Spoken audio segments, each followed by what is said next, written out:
আমি আল্লাহ নবীর পথ ধরেছি কেমনে বলো ছাড়ি, আল কোরআনের পথ ধরেছি কেমনে বলো ছাড়ি, সত্য ন্যায়ের পথ ধরেছি কেমনে বলো ছাড়ি, দিন কায়েমের পথ ধরেছি কেমনে বলো ছাড়ি। এই দুনিয়ার কারাগার বন্দি হতে পারি, এই বিচারিক আদালতে হোক না সমন জারি। আসসালামু আলাইকুম ওয়া রাহমাতুল্লাহি ওয়া বারাকাতুহু। আলহামদুলিল্লাহিল্লাযী খালাকানা বিকুদরাতিহি ওয়া হাদানা ইলা দীনিহি ওয়া আশহাদু আন লা ইলাহা ইল্লাল্লাহ ওয়াহদাহু লা শারীকা লাহু ফি ইবাদাতিহি ওয়া লা নিদ্দা লাহু ফি ইজ্জাতিহি ওয়া লা মুকাফিআ লাহু ফি সুলতানিহি।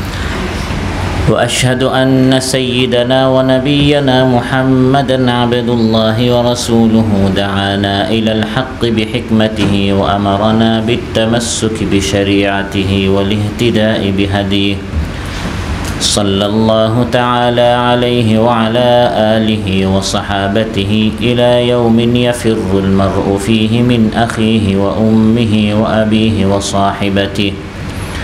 أما بعد فأعوذ بالله من الشيطان الرجيم. بسم الله الرحمن الرحيم. وإن كادوا ليستفزونك من الأرض ليخرجوك منها وإذا لا يلبثون خلافك إلا قليلا سنة من قد أرسلنا قبلك من رسلنا ولا تجد لسنتنا تحويلا. আল্লাহ তাআলা ইরশাদ করেন, হে হাবিব সাল্লাল্লাহু আলাইহি ওয়াসাল্লাম, কাফিরেরা চেষ্টা করেছিল আপনাকে জমিন থেকে, মক্কা থেকে উৎখাত করার। তারা সর্বোচ্চ চূড়ান্ত চেষ্টা করেছিল যাতে করে আপনাকে তারা মক্কা থেকে বের করে দেবে, বহিষ্কার করে। আপনাকে বের করে দিলে আপনার পর তারা খুব কম দিন সেখানে থাকতো, আমি তাদেরকে ধ্বংস করতাম। আর এই সুন্নত, এই নীতি আপনার আগে প্রেরিত নবী রাসূলদের সাথেও আমার ছিল, আর আমার নীতির কোনো পরিবর্তন হয় না। আসমা এবং ন্যাশনাল ওয়ার্ড কর্তৃক আয়োজিত আজকের কোরআন সুন্নাহ ভিত্তিক এই মজলিসের, এই মাহফিলের সম্মানিত সভাপতি, আমার সামনে উপবিষ্ট আমার দিনদার ইমানদার ভাইরা, সূরাতুল ইসরা থেকে দুটি আয়াত ৭৬ এবং ৭৭ তিলাওয়াত করে এর সরল বাংলা অনুবাদ উপস্থাপন করেছি। এই দুটি আয়াতের আলোকে রাসূল সাল্লাল্লাহু আলাইহি ওয়াসাল্লামকে মক্কা থেকে যে মদিনায় হিজরত করতে হয়েছে, কাফির মুশরিকদের ষড়যন্ত্রের শিকার হয়ে নিজের মাতৃভূমি, পিতৃভূমি, জন্মভূমি যে ত্যাগ করতে হয়েছে, এ থেকে আমাদের কি শিক্ষা রয়েছে? আর যুগে যুগে যারা এই দিন প্রচার করবেন, প্রতিষ্ঠার আন্দোলন করবেন, তাদেরকে সর্বোচ্চ ত্যাগের মন মানসিকতা নিয়ে এই মেহনত করতে হবে, প্রয়োজনে হিজরত করতে হবে, নিজের মাতৃভূমি ত্যাগ করতে হবে। এ বিষয়ে আপনাদের সামনে আলোচনা উপস্থাপন করব ইনশাআল্লাহ। রাসূল সাল্লাল্লাহু আলাইহি সাল্লামের মক্কা থেকে মদিনায় হিজরত করা এটা নিছক সাধারণ কোনো ঘটনা নয়, বরং এটি ছিল যুগান্তকারী একটি ঘটনা, ঐতিহাসিক একটি ঘটনা। এই হিজরতের মাধ্যমে পুরো মানব জাতির কাছে ইসলামকে নতুনভাবে উপস্থাপন করা হয়েছে। একজন নবী মসজিদের ইমাম ছিলেন, সেখান থেকে তিনি রাষ্ট্রের ইমাম হয়ে গেলেন, সেখান থেকে তিনি সমাজের ইমামও হয়ে গেলেন, তিনি রাষ্ট্রপ্রধান হয়ে গেলেন। হিজরত করার ফলে যে রাসূল এবং তার সাথীরা মক্কায় গোপনে নামাজ পড়তেন, কোরআন ক্লাস করতেন, জুমা, ঈদ ইত্যাদি নামাজ তারা পড়তে পারতেন না, আযানের ধ্বনি তারা উঠাতে পারতেন না। সেই হিজরতের পর মদিনায় আল্লাহ তাআলা ইসলামের রাষ্ট্র প্রতিষ্ঠা করে দিলেন। সেখানে প্রকাশ্যে জুমার নামাজ হচ্ছে, ঈদের নামাজ হচ্ছে, আযানের ধ্বনি প্রতিধ্বনিত সেখানে হচ্ছে। এভাবে ইসলামের এই তারিখ বদরকে কেন্দ্র করে, উহুদকে কেন্দ্র করে, খান্দাককে কেন্দ্র করে, এমনকি রাসূল সাল্লাল্লাহু আলাইহি সাল্লামের জন্ম তারিখ মিলাদকে কেন্দ্র করে এই তারিখ গণনা করা হয় নাই। তার মৃত্যুর দিনকে কেন্দ্র করে মুসলমানদের তারিখ গণনা করা হয় নাই, বরং তারিখ গণনা করা হয়েছে হিজরতকে কেন্দ্র করে। এই হিজরত আমাদের জন্য অনেক বড় শিক্ষণীয় একটি ঘটনা। রাসূল সাল্লাল্লাহু আলাইহি সাল্লামের সিরাতের, তার জীবনের গুরুত্বপূর্ণ একটি ইতিহাস, একটি আমাদের জন্য শিক্ষণীয় বিষয়। বিধায় হযরত ওমর রাদিয়াল্লাহু আনহুর জামানায় সাহাবায়ে কেরাম রিদওয়ানুল্লাহি আজমাইনদের পরামর্শক্রমে হিজরত থেকে ইসলামের তারিখ গণনা করার সিদ্ধান্ত নেওয়া হয়েছিল। প্রিয় ভাইরা, হিজরত জিনিসটা আমরা অনেক শুনি, অমুকে হিজরত করেছে, রাসূল সাল্লাল্লাহু আলাইহি ওয়াসাল্লাম হিজরত করেছেন, সাহাবীরা হিজরত করেছেন। হিজরত জিনিসটা কি? হিজরত শব্দের অর্থ হচ্ছে বিরত হওয়া। হিজরত শব্দের অর্থ কি? বিরত হওয়া। কোনো জিনিস ছেড়ে দেয়া, ত্যাগ করা, এটাকে আরবিতে বলা হয় হিজরত করা। রাসূল সাল্লাল্লাহু আলাইহি ওয়াসাল্লাম ইরশাদ করেন, আল মুহাজিরু মান হাজারা মা নাহাল্লাহু আনহু। প্রকৃত মুহাজির হচ্ছে যে আল্লাহর নিষিদ্ধ জিনিস ত্যাগ করে, আল্লাহর নিষিদ্ধ কোনো বস্তু ত্যাগ করা। যে ভূমিতে থাকলে আমি আল্লাহর দিন মানতে পারবো না সেই ভূমি, সেই দেশ ত্যাগ করা। যে কাজ করলে আমি নামাজ পড়তে পারবো না সেই কাজ ত্যাগ করা। যে ব্যবসা করলে হারাম উপার্জন করতে হবে, সুদি ইনকাম করতে হবে, সেই ব্যবসা, সেই বিজনেস ত্যাগ করা, এগুলি সব হিজরত। যে বন্ধুর সাথে চললে এই বন্ধু আমাকে আল্লাহর কথা বলিয়ে দিবে, এই বন্ধুকে হিজরত করা। এভাবে হিজরতের ব্যাপক অর্থ রয়েছে। ওয়ার রিজা ফাহজুর, আল্লাহ বলেন সব ধরনের নাপাকে তুমি হিজরত করো, সব ধরনের অপবিত্রতা তুমি ত্যাগ করো। তবে আমরা পারিভাষিক অর্থে যে হিজরত বুঝাই সেটি হচ্ছে ইসলামকে মানার জন্য, ঈমানের সুরক্ষা, দিন সুরক্ষা এবং নিরাপদে আল্লাহ এবং তার রাসূল সাল্লাল্লাহু আলাইহি ওয়াসাল্লাম তাদের হুকুম যাতে করে আমরা মানতে পারি নির্বিঘ্নে। যদি কোনো দেশে আমরা এভাবে পালন করতে না পারি, সেই দেশ ত্যাগ করে এমন দেশে যাওয়া যেখানে নিরাপদে, নির্বিঘ্নে, নিশ্চিন্তে আল্লাহর হুকুম মানা যায়, এই কাজটাকে আরবিতে বলা হয় হিজরত। এক দেশে আমি আল্লাহর হুকুম মানতে পারছি না, এখানে আমাকে ভয় দেখানো হচ্ছে, প্রতিবন্ধকতা সৃষ্টি করা হচ্ছে, বাধা সৃষ্টি করা হচ্ছে, ব্যাকআউট সৃষ্টি করা হচ্ছে, সেই দেশ ত্যাগ করে, সেই এলাকা ত্যাগ করে, সেই নগরে ত্যাগ করে, সেই ভূমি ত্যাগ করে এমন দেশে যাওয়া যেখানে নিশ্চিন্তে, নির্বিঘ্নে আমি আল্লাহর দিন পালন করতে পারি, এটাকে আরবিতে কি বলা হয়? এই হিজরতের অনেক বড় পুরস্কার রয়েছে। প্রথম পুরস্কার হচ্ছে বাহ্যিকভাবে আপনি ক্ষতিগ্রস্ত হয়েছেন, আপনি আপনার দেশ ত্যাগ করেছেন, আপনি আপনার মাতৃভূমি ত্যাগ করেছেন, এটি দুনিয়ার হিসাবে। কিন্তু আখিরাতের হিসাবে আপনি ক্ষতিগ্রস্ত হন না, আপনি লাভবান হয়েছেন। সুবহানাল্লাহ। আখিরাতে আপনার বড় পুরস্কার তো রয়েছেই, দুনিয়াতেই আপনি যে দেশ ত্যাগ করে গিয়েছেন এর থেকে আরও শান্তিময়, আরও নিরাপত্তাপূর্ণ, আরও সুন্দর একটি দেশ, একটি ভূমি আল্লাহ আপনার জন্য ব্যবস্থা করে দিবেন। والذين هاجروا في الله من بعد ما ظلموا لنبوئنهم في الدنيا حسنة ولأجر الآخرة أكبر لو كانوا يعلمون। আল্লাহ তাআলা বলেন আল্লাহকে খুশি করার জন্য ওয়াল্লাযীনা হাজারু ফিল্লাহ, কোনো দুনিয়ার স্বার্থে নয়, বরং আল্লাহকে খুশি করার জন্য যারা হিজরত করে, যারা নিজের দেশ ত্যাগ করে, যারা নিজের চাকরি ত্যাগ করে, যারা নিজের বন্ধুকে ত্যাগ করে, যারা নিজের ব্যবসাকে ত্যাগ করে, লানুবাউইআন্নাহুম ফিদ দুনিয়া হাসানা, আখিরাতের আগে এই দুনিয়াতেই আমি তাকে উত্তম পুরস্কার দিব, আমি উত্তম প্রতিদান দিব, আমি তার আগের দেশের চেয়ে, আগের ব্যবসার চেয়ে, আগের চাকরির চেয়ে এখন আমি তাকে আরও সুন্দর, আরও ভালো আমি তার ব্যবস্থা করে দিব। সুবহানাল্লাহ। প্রতিষ্ঠিত হবে, আয় ইনকামে আল্লাহ বরকত দিবেন, সংসারে আল্লাহর রহমত দিবেন, পরিবারে আল্লাহ তাআলা বরকত নাজিল করবেন। ওয়ালা আজরুল আখিরাতি আকবার, আল্লাহ তাআলা বলেন আর আখিরাতের পুরস্কার তো আকবার, আরও অনেক বড়, সেটা বর্ণনা করে শেষ করা যাবে না। লাউ কানু ইয়ালামুন, যদি মানুষ এই হিসাবটা বুঝতো। মানুষ এই হিসাব বুঝে না, মানুষ নিজের চোখ দ্বারা যেটা দেখে সেটা বিশ্বাস করে। কিন্তু ঈমানদারেরা আমি আমার চোখকে বিশ্বাস করব না, আল্লাহ যেটা বলেন সেই অদৃশ্য গায়বকে আমি কী করব?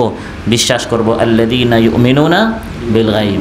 প্রিয় ভাইরা, আমাদের সমাজে আমরা হিসাব করে থাকি মুত্তাকি পরহেজগার তাদেরকে মনে করি যারা দিন পালন না করে মানুষের কাছ থেকে হারাম টাকা উপার্জন করছে, জায়গা জমিন দখল করছে, মানুষের হক নষ্ট করছে, কোটি টাকা ইনকাম করলো, এই কোটি টাকা থেকে 2-3-4 লক্ষ মাদ্রাসায় দিয়ে দিল, এতিমখানায় দিয়ে দিল, মসজিদ 2-4টা সে বানিয়ে ফেললো। সমাজ তাদেরকে মুত্তাকি পরহেজগার আল্লাহওয়ালা খুব ভালো মানুষ মনে করে। আল্লাহ সুবহানাহু ওয়া তাআলা 2 শ্রেণীর মধ্যে কোরআনের মধ্যে আল্লাহ তাআলা তুলনা করেছে। একদল মানুষ মসজিদে হারামের তারা রক্ষণাবেক্ষণ করছে, সাধারণ কোনো এতিমখানা, সাধারণ কোনো মসজিদ, সাধারণ কোনো মাদ্রাসা নয়, বরং এই পৃথিবীর এই ধরার উপর শ্রেষ্ঠ মসজিদ হচ্ছে মক্কায় অবস্থিত আল মসজিদুল হারাম। এই মসজিদে হারামের যারা রক্ষণাবেক্ষণ করে, আর সাধারণ কোনো ইতিম বা কোনো শিক্ষার্থী, তালিবে ইলিম, আলিম, উলামা, ছাত্রদের খেদমত করে তা নয়, বরং পৃথিবীর শ্রেষ্ঠ যারা আবিদ, হাজিদেরকে যারা পানি পান করায়, একদিকে হাজিদেরকে পানি পান করায়, অন্যদিকে যারা আল্লাহর দিনে প্রতিষ্ঠা করতে চায়, সে বেলাল, সুহাইব, খাব্বাব, খুবাইব, আবু বকর, ওমর রাদিয়াল্লাহু মতো যারা সাহাবী রয়েছেন, তাদেরকে দিন পালন করতে দেয় না। এই আবু জাহেল, আবু লাহাব, উতবা, শাইবা, উকবা বিন আবি মুআত ইত্যাদি কাফেরদের সাথে আল্লাহ তাআলা তুলনা করেছেন সেই ইমানদারদেরকে, যাদের কাছে তেমন টাকা পয়সা নাও থাকতে পারে, যে টাকা পয়সা দিয়ে তারা মাদ্রাসা বানাবে, মসজিদ বানাবে, কিন্তু তারা দিন প্রতিষ্ঠার জন্য তাদের কাছে যতটুকু আছে সর্বোচ্চ দিয়ে তারা ত্যাগ করছে, জান দিচ্ছে, মাল দিচ্ছে। এক সময় তারা হিজরত করে ফেললো, এক সময় তারা তাদের প্রিয় ভূমি, শুধু তাদের জান ত্যাগ করেছে, মাল ত্যাগ করেছে তা নয়, বরং তাদের নিকট সবচেয়ে প্রিয় যে ভূমি, সে মাতৃভূমিটা ত্যাগ করে ফেললো। আল্লাহ তাআলা বলেন মর্যাদার দিক দিয়ে শ্রেষ্ঠ হচ্ছে এই দ্বিতীয় শ্রেণী, যারা ঈমান এনেছে, আল্লাহর পথে জান ও মাল দিয়ে জিহাদ করেছে এবং হিজরত করেছে, আল্লাহর দ্বীনকে প্রতিষ্ঠা করার জন্য নিজের মাতৃভূমি ত্যাগ করে অন্য ভূমিতে গিয়েছে।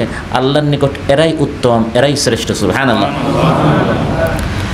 الذين آمنوا وهاجروا وجاهدوا في سبيل الله بأموالهم وأنفسهم أعظم درجة عند الله وأولئك هم الفائزون। আর সুযোগ সুবিধা থাকা সত্ত্বেও যারা দুনিয়ার লোভে, দুনিয়ার মোহে ত্যাগ করলো না, প্রিয় জিনিস ত্যাগ করলো না, ত্যাগ করে ফেললো আল্লাহর হুকুম। নামাজ আমার দরকার নাই, 3-4 ওয়াক্ত নামাজ বাদ দিয়ে দিল, কিন্তু সে তার প্রিয় এই ব্যবসাটা ত্যাগ করতে পারলো না। সে কোরআন ক্লাস ত্যাগ করে ফেললো, কিন্তু বন্ধুকে ত্যাগ করতে পারলো না। এই বন্ধু তাকে কোরআন ক্লাসে বসতে দিচ্ছে না, হাত টান মারে তাকে সিনেমায় নিয়ে যাচ্ছে। এই বন্ধুকে হিজরত করতে পারলো না, কোরআন ক্লাসকে সে হিজরত করে ফেললো, অর্থাৎ কোরআন ক্লাস সে ত্যাগ করে ফেললো। সে আল্লাহর দ্বীনকে ত্যাগ করে সে তার মাতৃভূমিকে ত্যাগ করতে পারলো না। এভাবে যারা দুনিয়াকে প্রাধান্য দিল, আখিরাতের তুলনায় তারা দুনিয়াকে বেশি মহব্বত করলো, আল্লাহ তাআলা বলেন কিয়ামতের দিন তাদের ঠিকানা হবে জাহান্নাম। নাউযুবিল্লাহ।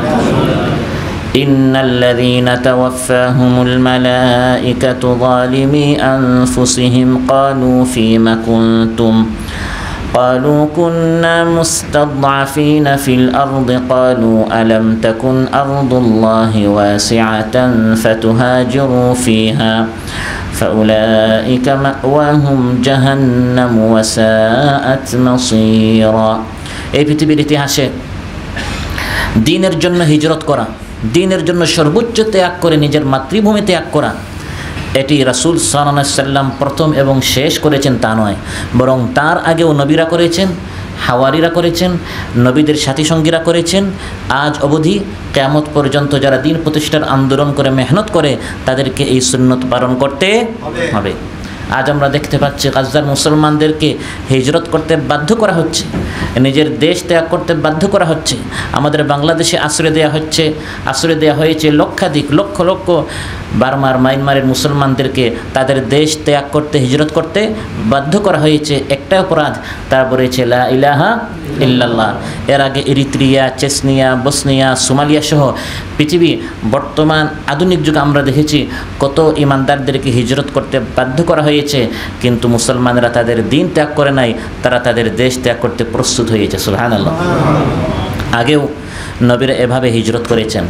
যেমন হযরত লূত আলাইহিস সালাম যখন তিনি দাওয়াত পেশ করলেন, তার কওম তার দাওয়াত গ্রহণ না করে তাদের পরিষ্কার কথা শুনিয়ে দিল। ক্বালু লা ইল্লাম তানতাহি ইয়া লূত লাতাকুনান্না মিনাল মুখরাজিন। হে লূত, তোমার এই দাওয়াত থেকে তুমি যদি বিরত না হও, আমরা তোমাকে আমাদের দেশ থেকে বহিষ্কার করব, অবাঞ্ছিত তোমাকে ঘোষণা করা হবে, তোমাকে এখান থেকে বহিষ্কার করা হবে, বের করে দেয়া হবে। আর যদি আমাদের সাথে থাকতে চাও, তোমার তাওহীদের দাওয়াত, পবিত্রতার দাওয়াত, ইসলামের দাওয়াত তোমাকে ত্যাগ করতে হবে। হযরত লূত আলাইহিস সালাম তার দাওয়াত বন্ধ করে দিলেন নাকি? না, নবীরা থামেন নাই, থমকে দাঁড়ান নাই, স্টপ হন নাই, ভীষণ তারা বন্ধ করেন নাই, বরং তারা চালিয়ে গেছেন। সুবহানাল্লাহ।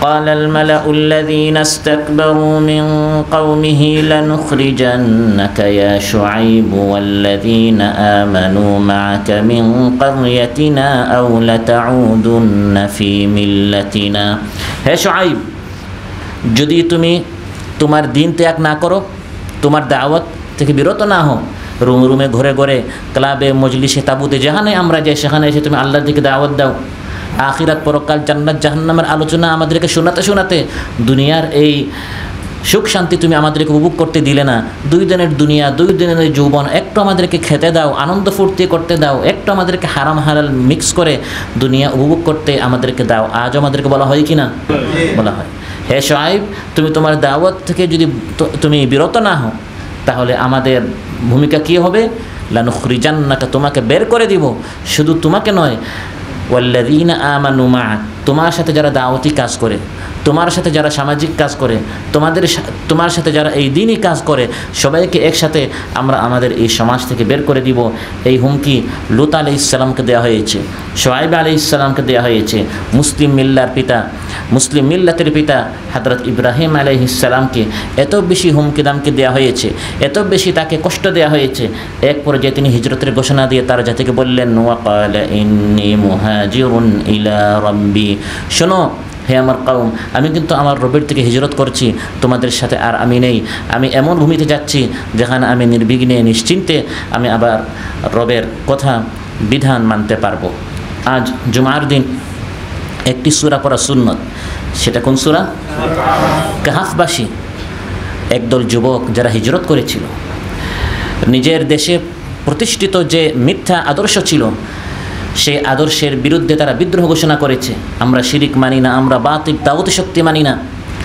তারা তাদের দেশ ত্যাগ করে হিজরত করে কাহফ গুহায় তারা আশ্রয় নিয়েছে সুবহানাল্লাহ তারা 5 স্টার হোটেলে যান নাই তারা দুনিয়ার খুব আরামে গিয়েছেন তা নয় বরং যদি আমার দেশে আমার ঘরে আমার বাড়িতে দিন পালন করতে না পারি নির্বিঘ্নে নিশ্চিন্তে দিন পালন করতে গিয়ে যদি আমাকে গুহায়ও যেতে হয় পাহাড়েও যেতে হয় কষ্টে থাকতে হয় এমন জীবন যাপন এমন ত্যাগ করতে ইমানদার ব্যক্তিকে প্রস্তুত থাকতে وَإِذِ اعْتَزَلْتُمُوهُمْ وَمَا يَعْبُدُونَ إِلَّا اللَّهَ فَأْوُوا إِلَى الْكَهْفِ يَنشُرْ لَكُمْ رَبُّكُم مِّن رَّحْمَتِهِ وَيُهَيِّئْ لَكُم مِّنْ أَمْرِكُم مِّرْفَقًا আল্লাহ তাআলা বলেন কাহফবাসী তারা পরস্পর বলেছে যেহেতু আমরা আমাদের কওমকে ত্যাগ করেছি আমাদের জাতিকে ত্যাগ করেছি মুশরিক জাতিকে ত্যাগ করেছি অতএব চলো আমরা হিজরত করে ওই গুহায় চলে যাই সেখানে আমরা আশ্রয় নেই তারা গুহায় এই গুহাকে আরবিতে কাহফ বলা হয় ওই কাহফ থেকে তাদেরকে বলা হয় কাহফবাসী সূরার নাম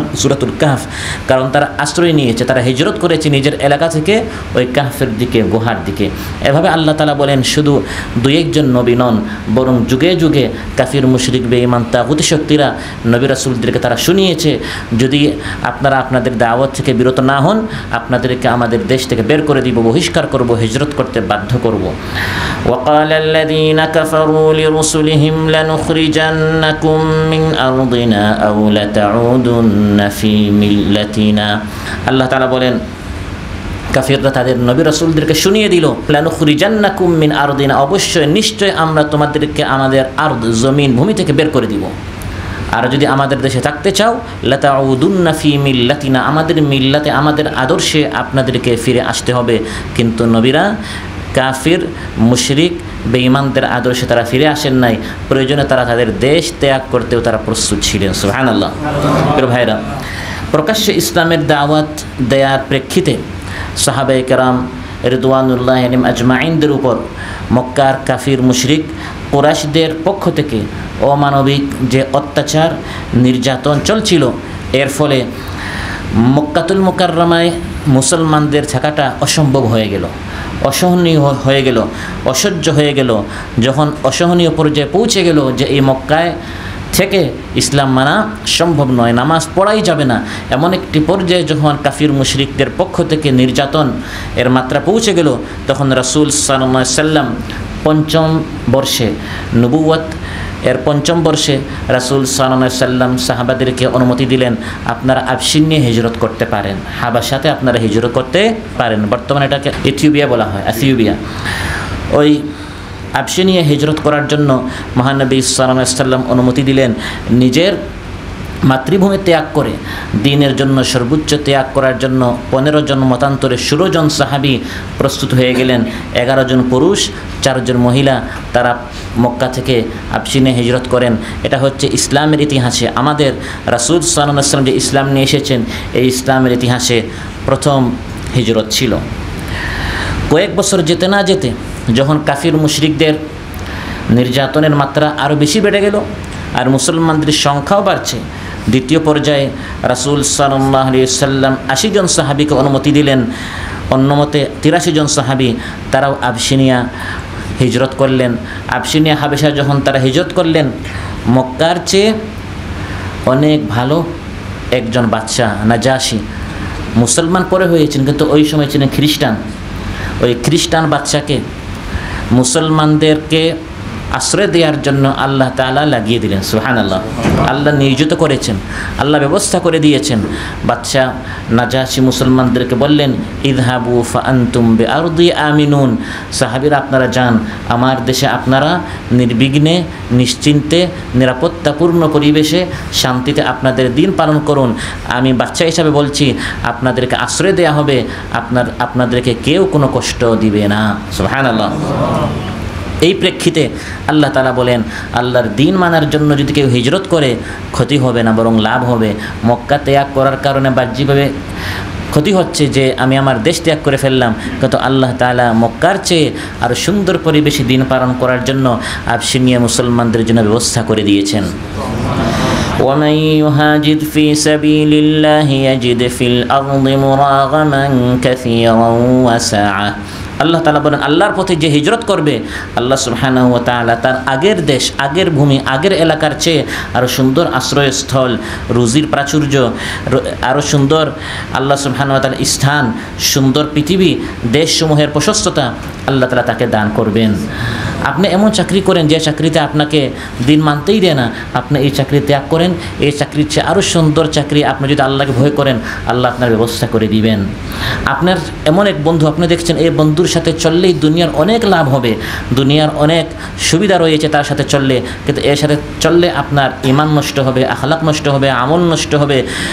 আপনি তাকে ত্যাগ করেন, তার চেয়ে অনেক ভালো বন্ধু আল্লাহ তাআলা ব্যবস্থা করে দিবেন। তাকে হিজরত করেন, আল্লাহ তাআলা ওই আবশিনিয়ার মতো আরও সুন্দর একটি ব্যবস্থা আপনার জন্য করে দিবেন। আল্লাহর জন্য কোনো কিছু ত্যাগ করে, কষ্ট করে কারো ক্ষতি হয়েছে, ক্ষতিগ্রস্ত হয়েছে, এই ইতিহাস নেই। বরং মান তারাকা শাইআন লিল্লাহি আওয়াদাহুল্লাহু খায়রাম মিন, আল্লাহর জন্য যদি কেউ কোনো কিছু ত্যাগ করে, আল্লাহ তাআলা তাকে তার চেয়ে উত্তম বিনিময় দান করেন। এভাবে সাহাবীরা একে একে 2 বার তারা হিজরত করলেন আবশিনিয়ায়, এবং অপরাধ একটাই ছিল, দিন পালন করা, দিন প্রতিষ্ঠার আন্দোলন করা। তারা যদি কাফির মুশরিকদের আদর্শ মেনে নিতেন, তারা মক্কায় থাকতে পারতেন। কিন্তু কেন তারা লা ইলাহা ইল্লাল্লাহ সংগ্রাম করেন? কেন তারা বলেন আমরা আল্লাহ ছাড়া কারো আইন মানব না, বিধান মানব না, শাসন মানব না, হুকুম মানব না? এই অপরাধে তাদেরকে 2 বার মক্কা থেকে আবশিনিয়ায় হিজরত করতে হয়েছে। ইউখরিজুনা রাসূলা ওয়া ইয়্যাকুম আন তুমিনু বিল্লাহি রাব্বিকুম। আল্লাহ তাআলা বলেন, এই কাফির মুশরিকরা নবীকেও বের করে, ঈমানদারদেরকেও বের করে, হিজরত করতে বাধ্য করে। অপরাধ একটাই, আন তুমিনু বিল্লাহি রাব্বিকুম, যে তারা ঈমান এনেছে আল্লাহর উপর, রবের উপর। এই অপরাধে তাদেরকে মক্কা থেকে তারা বের করেছে। 2 বার আবশিনে হিজরত করার পর যখন দেখা গেল সমাধান হচ্ছে না, বরং ঘাত প্রতিঘাত বাড়ছে, হামলা মামলা বাড়ছে, এবং কাফির মুশরিকদের সাথে এমন পরিস্থিতিতে মক্কায় থেকে দিন পালন করা কোনোভাবেই সম্ভব নয়, এবং কাফির মুশরিকরা চূড়ান্ত পর্যায়ে চলে গেছে যে ইসলামকে নিশ্চিহ্ন করে দিতে হবে, তখন আল্লাহ সুবহানাহু ওয়া তাআলা মক্কার পরিবর্তে মদিনাতুল মুনাওয়ারায়, যার নাম তখন ইয়াসরিব ছিল, ইয়াসরিবে আল্লাহ তাআলা সুন্দর একটি ব্যবস্থা করে দিলেন। সুবহানাল্লাহ। আনসাররা হজ করতে আসলেন, রাসূল সাল্লাল্লাহু আলাইহি সাল্লামের সাথে সাক্ষাৎ হলো। আর মহানবী সাল্লাল্লাহু আলাইহি সাল্লাম আমাদের মতো এরকম বিলাসী, আয়াসী, আরামী তিনি জীবনযাপন করতেন না, বরং কষ্ট করে তিনি তাঁবুতে যেতেন, রুমে যেতেন এবং বলতেন, ইয়া আইয়ুহান নাস কুলু লা ইলাহা ইল্লাল্লাহ তুফলিহু, হে মানব শকর, পড়ো, বলো, বিশ্বাস করো, আমল করো, লা ইলাহা ইল্লাল্লাহ, তোমরা কামিয়াব হবে। এরকম তাঁবুতে যেতেন, পিছনে পিছনে আবু লাহাব পাথর মারতো আর মানুষদেরকে বলতো, এ আমাদের এলাকার পাগল, তার কথা তোমরা বিশ্বাস করিও না, আউযু বিল্লাহ। এসব কষ্ট তিনি সহ্য করতেন। ঘটনাক্রমে তিনি মদিনাবাসীর তাঁবুতে গেলেন। অন্যান্যরা অস্বীকার করলেও মদিনাবাসীদের নিকট দাওয়াতটা খুব ভালো লাগলো, তারা ইসলাম গ্রহণ করলো। তারপর তার অফার দিল, ইয়া রাসূলুল্লাহ, আপনি এই দাওয়াত নিয়ে আমাদের শহরে আসতে পারেন, আমরা আপনাকে আশ্রয় দিব। রাসূল সাল্লাল্লাহু আলাইহি ওয়াসাল্লাম তাদের সাথে অনেক কথাবার্তা হয়েছে যে যেরকম তোমরা তোমাদের স্ত্রী সন্তানদেরকে আশ্রয় দিয়ে থাকো, জান দিয়ে তাদেরকে বাঁচাও, সেভাবে আমাকে এবং আমার সাথে যারা মদিনায় যাবে তোমরা তাদেরকে বাঁচাবে তো? তারা বললো, হ্যাঁ অবশ্যই আমরা বাঁচাবো। মহানবী সাল্লাল্লাহু আলাইহি ওয়াসাল্লাম এটাও ক্লিয়ার করেছেন, আমি যদি মদিনায় যাই, তোমরা আজকের মদিনা কিন্তু কালকে এরকম হবে না, বরং সকল আরবের কাফির মুশরিকদের তোমরা টার্গেট হয়ে যাবে। সবাই তোমাদেরকে মারার জন্য, অর্থনৈতিক রাজনৈতিকভাবে তোমাদেরকে ক্ষতিগ্রস্ত করার জন্য, তোমাদেরকে ধ্বংস করার জন্য সবাই কিন্তু তোমাদের উপর আক্রমণ করবে।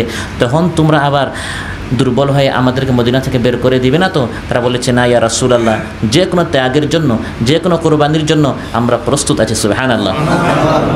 মহানবী সাল্লাল্লাহু আলাইহি ওয়াসাল্লাম তখন সাহাবীদেরকে বললেন, যে যেরকম পারো, কেউ এককভাবে, কেউ দুইজন, কেউ তিনজন, যেরকম পারছে সেরকম মক্কা থেকে মদিনায় হিজরত করার জন্য সাহাবীদের পালা শুরু হলো। সাহাবীরা এরকম হিজরত করছিলেন।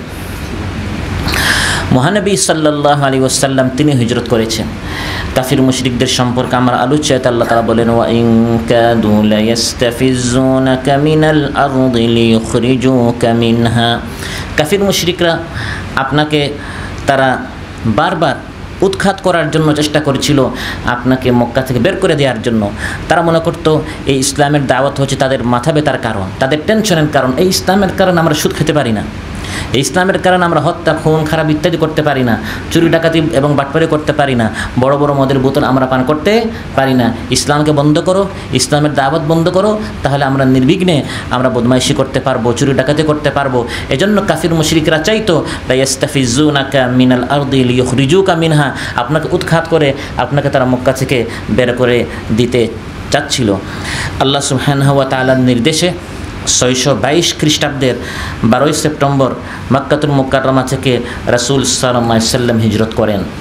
আর হিজরতের সময়টা, নিজের মাতৃভূমি ত্যাগ করাটা রাসূল সাল্লাল্লাহু আলাইহি ওয়াসাল্লামের জন্য অত্যন্ত কষ্টদায়ক ছিল, যা কিছুটা আমরা টের পাই ঢাকা এয়ারপোর্ট থেকে কাতারে আসার সময়। নিজের দেশ ত্যাগ করা নিজের জান শরীর থেকে বের হওয়ার সমতুল্য।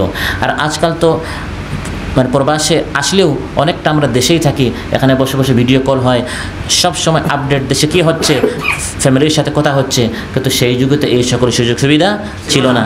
একবার বের হওয়া মানে নিজের দেশ সম্পর্কে আর কোনো খবর, সর্বশেষ খবরটা আর আগামীতে আমি কখন শুনবো, আমার নিজের এলাকাবাসী সম্পর্কে, দেশবাসী সম্পর্কে আরেকটি তথ্য খবর আমি কিভাবে জানবো, এটা অনেকটা অনিশ্চিত ছিল, অসম্ভব ছিল।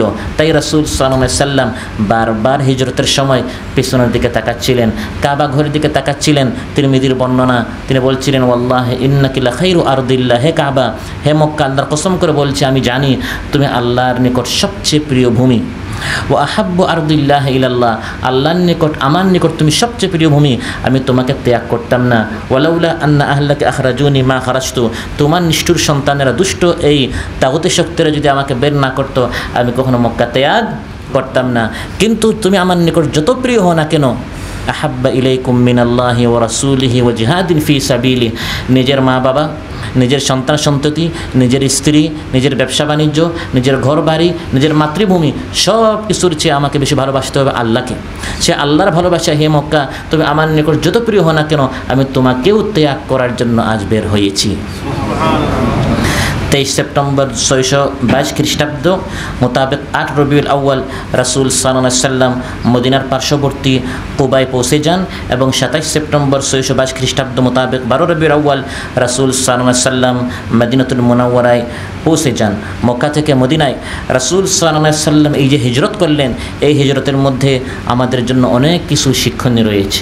প্রথম যে শিক্ষণীয় বিষয় সেটি হচ্ছে, পরিস্থিতি যত প্রতিকূল হোক না কেন, যত আমাদের দ্বীনের কাজে প্রতিকূলতা প্রতিবন্ধকতা সৃষ্টি করা হোক না কেন, আমরা সবসময় ভরসা করব কার উপর? নিরাশ হব না, হতাশ হব না। দ্বীন প্রচার করতে গিয়ে নিজ মাতৃভূমি ত্যাগ করার মতো পরিস্থিতি সামনে এলেও বিচলিত, বিষণ্ণ, চিন্তিত হওয়া যাবে না।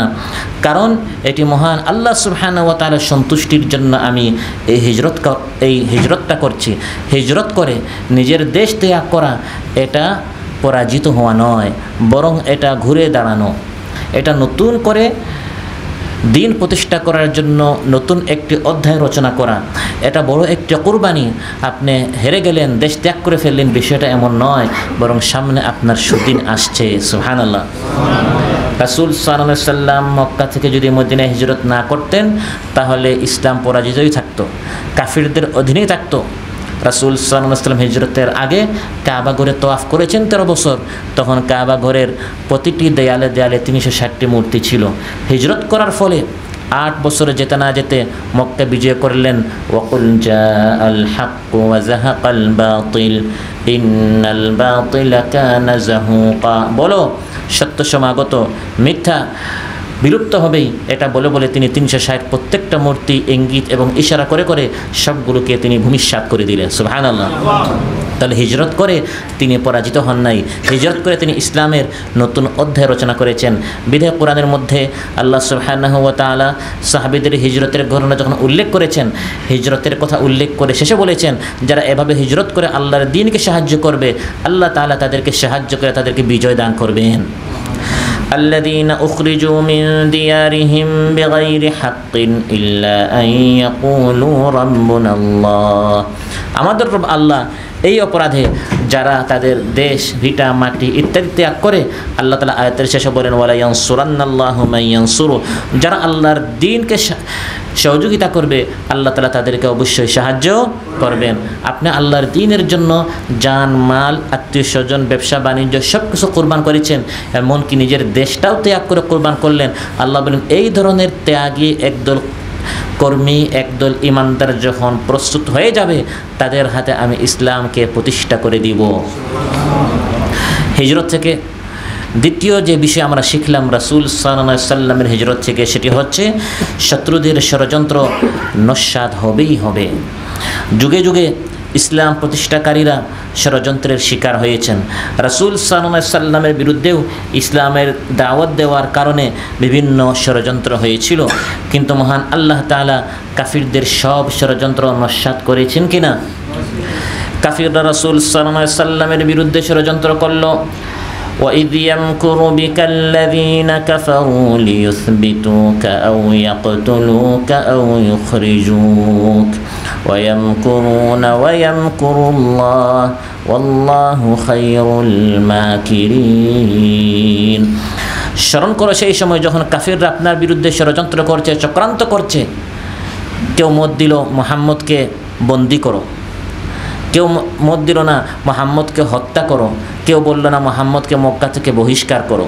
3টি মত, প্রত্যেক মতের মধ্যেই রয়েছে মুহাম্মদকে ত্যাগ করো।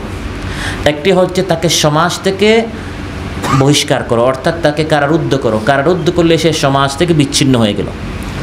আরেকটা হচ্ছে তাকে রাষ্ট্র থেকে বিচ্ছিন্ন করো, অর্থাৎ তাকে রাষ্ট্র নামক মক্কা নামক রাষ্ট্র থেকে তাকে বের করে দাও।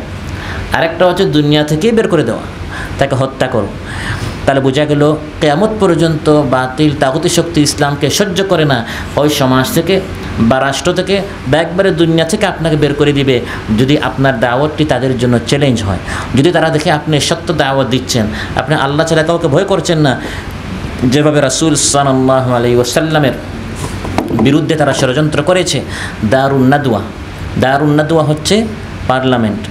দার বলা হয় ভবন, নাদওয়া বলা হয় পরামর্শ। যে ভবনে যে বিল্ডিংয়ে পরামর্শ করা হতো, সেই পরামর্শালয় যেটা ছিল, সংসদ যেখানে ছিল, সেখানে মক্কার সাংসদরা বসে বসে আবু জেহেল এর নেতৃত্বে তারা পরামর্শ করছে মুহাম্মদের সাথে তো কোনোভাবেই আমরা পারছি না, যতই বাধা দেই আলো তত বাড়ে। যত আমরা মক্কায় যারা হজ করতে আসে তাদেরকে সাবধান করি মুহাম্মদের কাছে যাইও না, তখন যারা আসে তারা বলে আমরা তো আর পাগল না যে তার কথা শুনলেই মুসলমান হয়ে যাব, পাগলকে তো আমরা চিনি, তো অথচ তার কথা শুনতে সমস্যা কি, আমরা তার পাগল না, আর যেই শুনে সে কালিমা পড়ে ফেলে। আমরা চেয়েছিলাম মক্কার মধ্যে মুহাম্মদের দাওয়াতকে সীমাবদ্ধ করে রাখতে, এখন দেখা যায় তার দাওয়াত দিন দিন প্রসার হচ্ছে।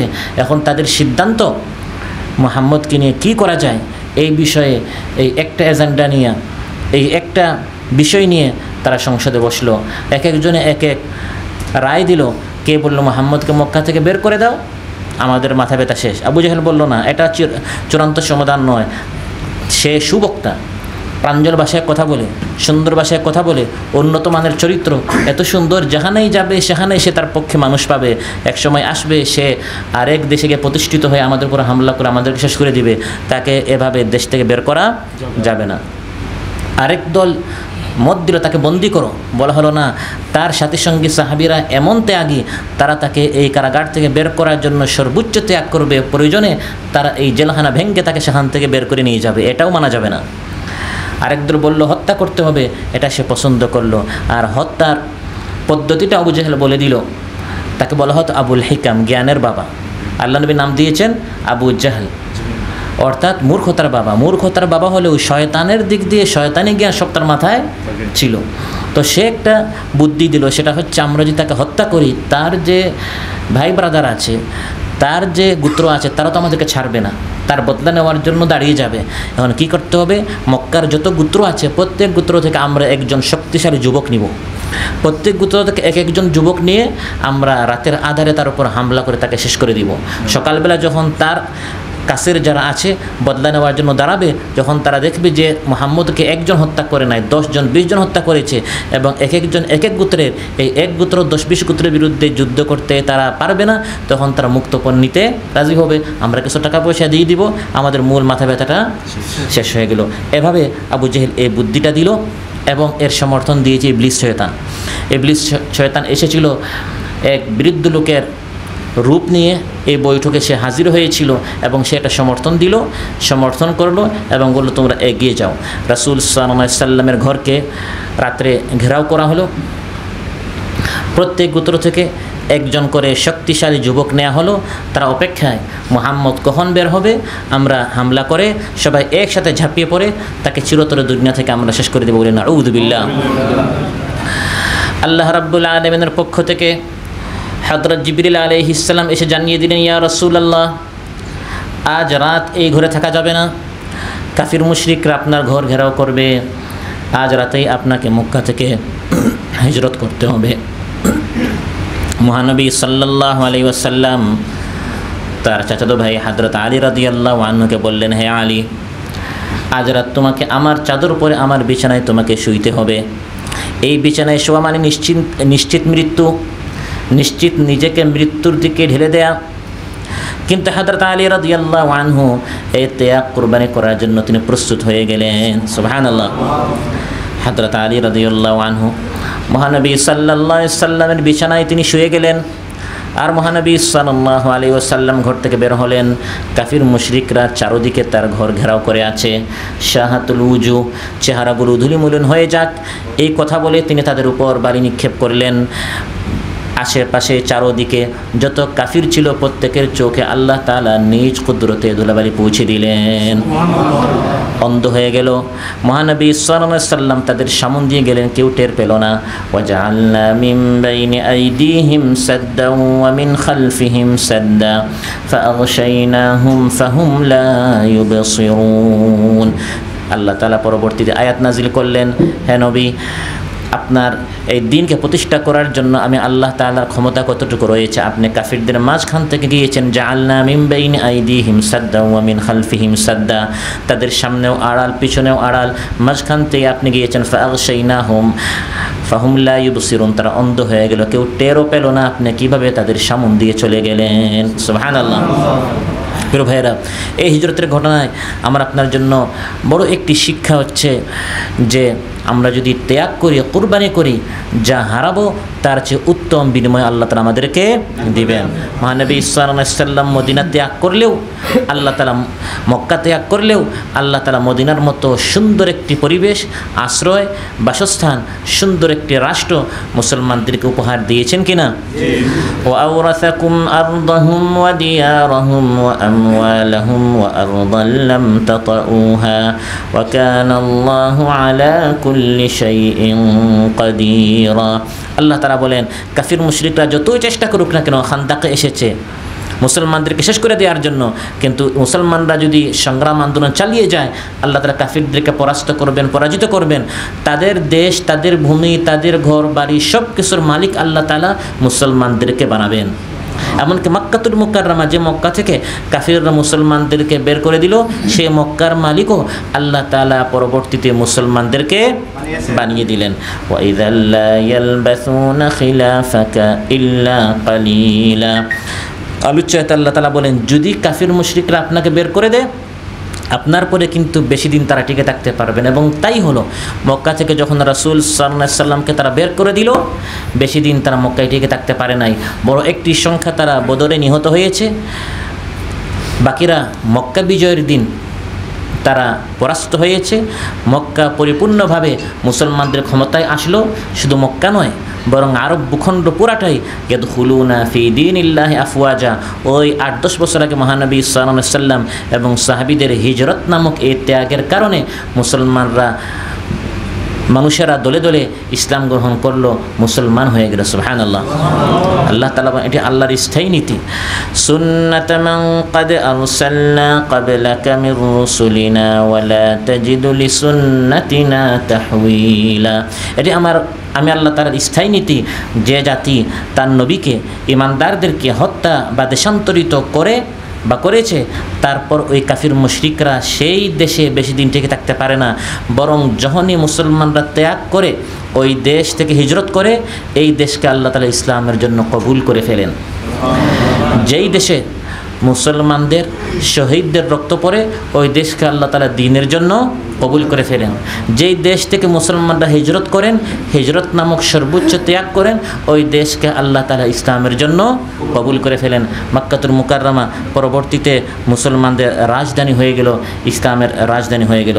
সম্মানিত ভাইরা, হিজরতের এই ঘটনা থেকে আমরা বড় আরেকটি শিক্ষা যেটা পাই সেটা হচ্ছে, আপনি যদি রাসূল সাল্লাল্লাহু আলাইহি সাল্লামের নুসরতের জন্য এগিয়ে নাও আসি, আল্লাহ তাআলা এককভাবে তার নবীর সাহায্য করতে, দ্বীনের সাহায্য করতে পারেন। আমাদেরকে বলা হচ্ছে দ্বীনের জন্য এগিয়ে আসা, দ্বীন পালন করার জন্য এগিয়ে আসা। এর অর্থ এটা নয় আপনি যদি এগিয়ে না আসি আল্লাহর দ্বীন শেষ হয়ে যাবে, বরং তাতে আমাদের ক্ষতি, আল্লাহর কোনো ক্ষতি হবে না। আল্লাহ তাআলা হিজরতের ঘটনার দিকে ইঙ্গিত দিয়ে বলছেন, ইল্লা তানসুরুহু ফাকাদ নাসারাহুল্লাহ। আল্লাহ তাআলা বলেন তোমাদেরকে বারবার বলা হচ্ছে আমার নবীর সাহায্য করো। নবী দ্বীনের কাজ করছেন, তোমরা তার সহযোগিতা করো। নবীর অবর্তমানে যারা দ্বীনের কাজ করতে চায় তোমরা তাদের পাশে দাঁড়াও। এই কথার অর্থ এটা নয় আপনি যদি না দাঁড়াই, আপনি যদি মেহনত না করি আল্লাহর দ্বীন শেষ হয়ে যাবে, বিষয়টা এমন নয়। আল্লাহ বলেন আমি একা কিন্তু আমার দ্বীন, আমার নবী সাহায্য করতে পারি। যেমন হিজরতের রাতে আল্লাহ নবীর সাথে বিশাল কোনো বাহিনী ছিল না, মাত্র একজন সঙ্গী ছিল, আর ছিল আল্লাহর সাহায্য। সুবহানাল্লাহ। ইয আখরাজাহুল্লাযীনা কাফারু সানিয়া ইসনাইনি ইয হুমা ফিল গারি ইয ইয়াকুলু লিসাহিবিহি লা তাহজান ইন্নাল্লাহা মা'ানা। মহানবী সাল্লাল্লাহু আলাইহি ওয়াসাল্লামকে মক্কা থেকে বের করে দিল, মাত্র একজন সঙ্গী নিয়ে তিনি সাউর গুহার দিকে গেলেন। হযরত আবু বকর রাদিয়াল্লাহু আনহু বললেন, ইয়া রাসূলুল্লাহ, কাফিররা তো চলে আসছে, মাত্র একটু নিচের দিকে তাকালে তারা আমাদেরকে দেখে ফেলবে। তখন মহানবী সাল্লাল্লাহু আলাইহি ওয়াসাল্লাম ইরশাদ করলেন, ইয়া আবা বকর মা যান্নুকা বিসনাইনিল্লাহু সালিসুহুমা। সেই দুই ব্যক্তির সম্পর্কে তোমার ধারণা কি যাদের তৃতীয় হচ্ছেন আল্লাহ তাআলা। সুবহানাল্লাহ। আল্লাহ তাআলা এককভাবে তার নবী সাল্লাল্লাহু আলাইহি ওয়াসাল্লামকে মক্কা থেকে মদিনায় নিয়েছেন, সাথে বিশাল কোনো বাহিনী ছিল না। ঠিক তেমনইভাবে আজও আল্লাহ তাআলা ইসলামকে বিজয় করতে পারেন, প্রতিষ্ঠা করতে পারেন, কিন্তু আল্লাহ তাআলা চান ওই কাফেলার জন্য আপনি শরীক হই, যাতে করে আমরা লাভবান হই, আমরা কামিয়াব হই। সম্মানিত ভাইয়েরা, হিজরতের ঘটনা থেকে বড় একটি শিক্ষা হচ্ছে প্ল্যান পরিকল্পনা নেয়া। কী করা? প্ল্যান পরিকল্পনা। আজ মুসলমানদের অধঃপতনের বড় একটি কারণ হচ্ছে ঘর থেকে বের হয়ে প্ল্যান নেই। মাগরিব পরে হাঁটতে বের হলাম, ভাই কোথায় যাচ্ছেন? এমনি হাঁটতেছি, এমনি হাঁটি, এমনি বসি, চায়ের দোকানে 2-1 ঘন্টা আমার এমনি চলে যায়। ফেসবুক হাতে নিলাম, প্ল্যান পরিকল্পনা নাই যে 5 মিনিট না 10 মিনিট, যতক্ষণ পর্যন্ত ঘুম না আসে আমি ফেসবুক দেখি। এভাবে প্ল্যান পরিকল্পনাহীনভাবে জীবনযাপন করার কারণে আজ আমরা ধ্বংস হচ্ছি। আর ইহুদিরা পৃথিবীতে সবচেয়ে সংখ্যার দিক দিয়ে কম হয়ে তারা তাদের দৈনিক পরিকল্পনা আছে, সাপ্তাহিক পরিকল্পনা আছে, মাসিক, বার্ষিক, ত্রিবার্ষিক, এভাবে তারা পরিকল্পনা নিয়ে এগোচ্ছে কীভাবে ইসলামকে ধ্বংস করা যায়। সে পরিকল্পনার আলোকে কাজ করার কারণে সংখ্যা কম হয়েও গোটা বিশ্বের নিয়ন্ত্রণ তাদের হাতে। মহানবী সাল্লাল্লাহু আলাইহি ওয়াসাল্লাম পুরা হিজরতের ঘটনা আল্লাহ তাআলা যেরকম তাকে বুরাকের মাধ্যমে ইসরা মিরাজ করিয়েছেন, ঠিক তেমনিভাবে আল্লাহ তাআলা তাকে হিজরত করাতে পারতেন, কিন্তু পরিকল্পনা নিতে হবে সুন্দর একটি কাজ আঞ্জাম দেওয়ার জন্য। এই শিক্ষা দেওয়ার জন্য বুরাক না দিয়ে মহানবী সাল্লাল্লাহু আলাইহি ওয়াসাল্লাম পরিকল্পনা করে করে হিজরতের কাজ করেছেন। প্রথম পরিকল্পনা হচ্ছে তিনি হযরত আবু বকর রাদিয়াল্লাহু আনহুকে তার বন্ধু হিসাবে, সাথী হিসাবে নির্বাচন। এটা হচ্ছে পরিকল্পনার একটি অংশ। আপনার সফরের সঙ্গে যদি কোনো অসৎ বন্ধু হয়, টেনশনের উপর আরও বড় টেনশন কী হয়, বিপদ আরও বেশি বেড়ে যায়। কোনো একটা বিপদে পড়লেন, এখন আপনি বিপদ সামলাবেন না তার অস্থিরতা সামলাবেন, দেখা যায় আরও বড় একটা বিপদ হয়ে যায়। এজন্য মহানবী সাল্লাল্লাহু আলাইহি ওয়াসাল্লাম পরিকল্পনার আলোকে এই হিজরতের সফরের জন্য তার পরীক্ষিত, ইমানদার, মুত্তাকি, আমানতদার একজন সঙ্গী তিনি বাছাই করেছেন। তিনি শুনলেন বুখারীর বর্ণনা যে হযরত আবু বকর রাদিয়াল্লাহু আনহু হিজরত করতে চাচ্ছেন। মহানবী সাল্লাল্লাহু আলাইহি ওয়াসাল্লাম বলেন, হে আবু বকর, আলা রিসলিক, তুমি হিজরত করিও না। ইঙ্গিত দিয়েছেন যে আমরা একসাথে করবো। সুবহানাল্লাহ। কিছুদিন পর দুপুরবেলা তিনি হযরত আবু বকরের ঘরে গেলেন, এটাও বুখারীর বর্ণনা। এই সময় সাধারণত তিনি দুপুরে কেউ কারো ঘরে যান, এটাও পরিকল্পনার অংশ, যাতে করে দুপুরে কেউ না দেখে। দুপুরে তার ঘরে গেলেন এবং বললেন, হে আবু বকর, আমাকে হিজরতের অনুমতি দেওয়া হয়েছে। তখন হযরত আবু বকর বললেন, আস-সুহবাতু ইয়া রাসূলুল্লাহ, আমি আপনার সঙ্গী হতে চাই। সঙ্গী কেন হবেন? আল্লাহর নবীর সাথে গেলে অনেক টাকা পয়সা পাওয়া যাবে, বাড়ি পাওয়া যাবে। তিনি তো এমন ব্যক্তির সঙ্গে হচ্ছেন না যে তার সাথে হেলিকপ্টারে যাওয়া যাবে, প্লেনে যাওয়া যাবে, 5 স্টার হোটেলে থাকা যাবে, বরং এমন ব্যক্তির সাথে হিজরত করতে যাচ্ছেন যার মাথা কাফিররা খুঁজতেছে তাকে জীবিত বা মৃতভাবে যে হাজির করবে, তার জন্য 1 লক্ষ উট রয়েছে। এই ব্যক্তির সাথে হিজরত করা মানে নিজেকে নিশ্চিত মৃত্যুর হাতে ঠেলে দেয়া। তিনি তারপরেও তার সাথে হিজরত করেছেন এবং মহানবী সাল্লাল্লাহু আলাইহি ওয়াসাল্লামের সঙ্গী হওয়ার জন্য তিনি প্রস্তুত হয়েছেন। পরিকল্পনার আলোকে মহানবী সাল্লাল্লাহু আলাইহি ওয়াসাল্লাম রাত্রে বের হয়েছে, এটা পরিকল্পনার অংশ। পরিকল্পনার অংশ হিসাবে যুবকদেরকে তিনি কাজে লাগিয়েছেন। যুবক আদিন তাকে বলেছেন যে তুমি আমার বিছানায় আজ ঘুমাবে। পরিকল্পনার অংশ হিসাবে খাদ্য বিভাগের দায়িত্ব দেওয়া হয়েছে হযরত আসমা রাদিয়াল্লাহু আনহাকে। হযরত আসমা হচ্ছেন আবু বকর রাদিয়াল্লাহু আনহুর কন্যা। তাকে বলে দেওয়া হয়েছে যে আমরা সাউর গুহায় আত্মগোপন করব, সেখানে প্রতি রাত খাবার পৌঁছে দিতে হবে। পরিকল্পনার আলোকে মক্কা থেকে মদিনা হচ্ছে উত্তর দিকে, তারা গিয়েছেন দক্ষিণ দিকে। এটাও পরিকল্পনার অংশ, কারণ স্বাভাবিকভাবে কাফিররা খোঁজার জন্য মদিনার পথে যাবে, তাদেরকে যাতে করে তারা খুঁজে বের করতে না পারে সেজন্য উল্টা দিকে গিয়েছেন। এটা আমাদের জন্য শিক্ষা। মাঝে মধ্যে ইসলাম প্রতিষ্ঠা করতে গিয়ে একটু পিছনে গিয়ে আবার সামনে যেতে হয়, এর মধ্যে বিজয় হয়। মহানবী সাল্লাল্লাহু আলাইহি ওয়াসাল্লাম একটু উল্টা গিয়ে তাদেরকে বিভ্রান্ত করতে চেয়েছেন যাতে করে তারা খুঁজে না পায়। তারপরেও কাফিররা সেই সময় পায়ের চিহ্ন দেখে দেখে তারা ধরে ফেলতে পারে। সেই সময় এই জ্ঞানটি, শাস্ত্রটি, এই বিষয়ে মানুষেরা অনেক দক্ষ ছিল, সম্ভাবনা ছিল কাফিররা ধরে ফেলতে পারে উল্টা গেলেও। সেজন্য হযরত আমির বিন ফাহিরা, যিনি হযরত আবু বকর রাদিয়াল্লাহু আনহুর সেবক ছিলেন, খাদিম ছিলেন, তাকে দায়িত্ব দেওয়া হলো, হে আমির, তুমি তোমার বকরি নিয়ে আসবে দিন শেষে এই গুহায়, দুধের ব্যবস্থা হবে। আর মুহাম্মদ বিন আবি বকর, আবু বকর রাদিয়াল্লাহু আনহুর ছেলে মুহাম্মদ বিন আবি বকরকে দায়িত্ব দেওয়া হয়েছে, তুমি পুরা দিন মক্কার বিভিন্ন ক্লাবে তাঁবুতে ঘুরবে আর শুনবে, গোয়েন্দাগিরি করবে যে তারা আমাদের সম্পর্কে কী বলে। মুহাম্মদ বিন আবি বকর পুরা দিন মক্কার অলিতে গলিতে ঘুরতেন, দিন শেষে গোপনে খবরগুলো আল্লাহর নবী সাল্লাল্লাহু আলাইহি ওয়াসাল্লাম এবং হযরত আবু বকরের নিকট খবরগুলো পৌঁছাতেন। সুবহানাল্লাহ। তিনি ছিলেন গোয়েন্দা বিভাগের প্রধান। আর আমির বিন ফাহিরা, যিনি ছাগল ছড়াতেন, সেবক ছিলেন, তাকে দায়িত্ব দেওয়া হয়েছে দিন শেষে আপনি দুধ নিয়ে আসবেন এবং মুহাম্মদ যে আসবে ওই পায়ের চিহ্নগুলো তোমার বকরিগুলো দ্বারা কী করবা, নষ্ট করবা, যাতে করে তারা খুঁজে না পায়। সুবহানাল্লাহ। কত সূক্ষ্মভাবে এই সফরের পরিকল্পনা মহানবী সাল্লাল্লাহু আলাইহি ওয়াসাল্লাম এঁকেছেন। এখানে আমাদের জন্য শিক্ষা যে আল্লাহ তাআলা ফু দিয়ে ইসলাম প্রতিষ্ঠা করতে পারেন। খতমে ইউনুস, খতমে নারে, খতমে খাজেগান, এগুলো দিয়ে আল্লাহ তাআলা ইসলাম প্রতিষ্ঠা করতে পারেন। আল্লাহর এই শক্তি আছে, কিন্তু এটা আল্লাহর সুন্নত নয়। মহানবী সাল্লাল্লাহু আলাইহি ওয়াসাল্লামকে আল্লাহ তাআলা ফু দিয়ে মক্কা থেকে মদিনায় হিজরত করাতে পারেন, আল্লাহর এই ক্ষমতা আছে। ইসরা মিরাজের মতো বুরাক এনে আবু জেহেলকে পরাস্ত করে, পরাজিত করে, বাধ্য করে তাদের চোখের সামনে আল্লাহ হিজরত করাতে পারতেন, কিন্তু আমাদেরকে আল্লাহ দেখাচ্ছেন ইসলাম প্রতিষ্ঠার জন্য পরিকল্পনা দরকার, প্ল্যান দরকার, কাজ দরকার। এভাবে কাজ করলে আশা করা যায় একদিন যেরকম মক্কা বিজয় হয়েছে, আজও ইসলামের আলো ঘরে ঘরে আবার জ্বলবে ইনশাআল্লাহ। সম্মানিত ভাইরা, আমাকে আপনাকে ইসলামের পথে ডাকছে। মহানবী সাল্লাল্লাহু আলাইহি ওয়াসাল্লাম এবং তার সাথী সঙ্গীরা যেরকম ত্যাগ করেছেন, সর্বোচ্চ কোরবানি করেছেন, আমরাও যেন এই দিন পালন করার জন্য, দিন মানার জন্য এই প্রবাসে যতটুকু আমরা ত্যাগ করতে পারি ততটুকু যেন আমরা ত্যাগ করি। এই ত্যাগের অংশ হিসাবে প্রাথমিক কাজ হচ্ছে আমাকে আপনাকে দিন শিখতে হবে, কোরআন শিখতে হবে, সুন্নাহ শিখতে হবে। শিখবো তো ইনশাআল্লাহ? শেখার জন্য প্রথম জিনিস হচ্ছে বিশুদ্ধভাবে আমাকে আপনাকে কোরআন শিখতে হবে। কোরআন না শিখে আমাদের মাধ্যমে দিন কখনো প্রতিষ্ঠা, আমরা কোন দিন প্রতিষ্ঠা করবো? দিন তো আমি জানি না, কোরআন আমি জানি না। আল্লাহ সুবহানাহু ওয়া তাআলা আমাদেরকে আজকে যে আলোচনা হলো এর উপর আমল করার তৌফিক দান করুন। আমাদেরকেও দিনের জন্য সর্বোচ্চ ত্যাগ করা, জান মাল কুরবান করার তৌফিক দান করুন। গাজা, মায়ানমার সহ পৃথিবীর যেখানে মুসলমানরা নিপীড়িত, নির্যাতিত, আল্লাহ তাআলা তার রহমত, তার নুসরত, তার সাহায্য নাজিল করুন। আমাদের মধ্যে যারা অসুস্থ আছেন আল্লাহ তাআলা সুস্থ করে দেন। বেকার ভাইদের কাজের ব্যবস্থা করে দেন। হালাল রিজক রাস্তা আল্লাহ তাআলা সুস্থ করে দেন। আর্থিক সংকট, স্বাস্থ্যের সংকট, যার যে সংকট রয়েছে, সমস্যা রয়েছে, আল্লাহ তাআলা সমাধান করে দেন। আসসালামু আলাইকুম ওয়া রাহমাতুল্লাহি ওয়া বারাকাতুহু। আমি আল্লাহ নবীর পথ ধরেছি, কেমনে বলো ছাড়ি? আল কোরআনের পথ ধরেছি, কেমনে বলো ছাড়ি? সত্য ন্যায়ের পথ ধরেছি, কেমনে বলো ছাড়ি? দিন কায়েমের পথ ধরেছি, কেমনে বলো ছাড়ি?